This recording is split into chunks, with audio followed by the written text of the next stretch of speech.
Hello, we're here on a Scottish friendly children's book tour with the author Dominic Barker, and this time we're out in the Western Isles, and this afternoon we are on Lewis, and right now we're at the Standing Stones of Callanish, which is a 5,000-year-old stone circle with 4 stone alleyways going off each end.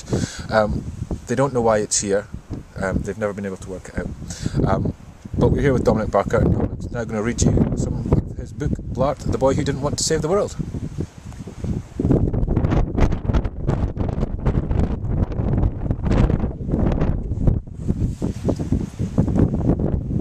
It should be made clear from the start that Blart never wanted to be a hero.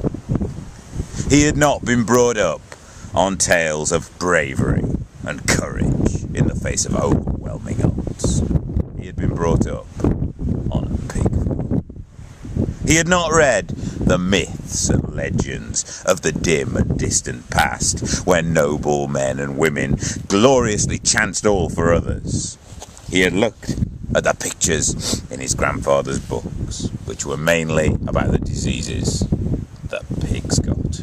He had not learnt to ride a horse, or to sword fight, or to risk his life for the honour of a beautiful woman. He had learnt that if you want to catch a pig, you sneak up on it from behind and take it by surprise. Which is why it is not unusual that, as our story opens, we find Blart leaning over a rail of a large sty with a bowl of potato scraps in his hand, preparing to feed 2 of his grandfather's champion pigs. "Here, Wattle," encouraged Blart. "Come on, Daub, have some dinner." Wattle and Daub did not wait to be asked twice. When most of your life is spent wandering round and round a manure-filled pen, then dinner is bound to be a highlight. Blart watched appreciatively as the 2 pigs chomped and munched their way through their meal. He felt that there was no more attractive sight on earth. Eventually, pulling himself away from the pig sty, Blart headed back towards the farmhouse. Nature had laid on a beautiful picture for his trudge home.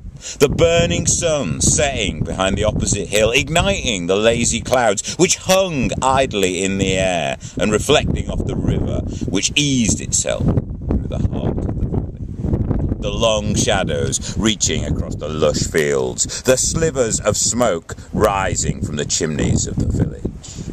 The horse and cart idling down the road towards home. But Blart saw none of this, for Blart looked mainly at his boots. They were muddy boots, and they did not hence so much hint at displaying Blart's reflection, which was probably a good idea, because Blart was not a prepossessing figure. His head was too big. His eyes were too small and close together. His nose looked as if it had been squashed into his face, and his mouth constantly hung half open. Below his dirty neck, things didn't get any better. His body managed to be too short, while his legs were too long. And this was accentuated by his ill-fitting blue woolen jumper, which hung down far too low, combined with his maroon trousers made from the cheapest cloth, which were too short and featured holes in the most inappropriate places. All in all, Blart's physical appearance was really in need of a winning personality or a variety of impressive skills to counterbalance it. Unfortunately, he had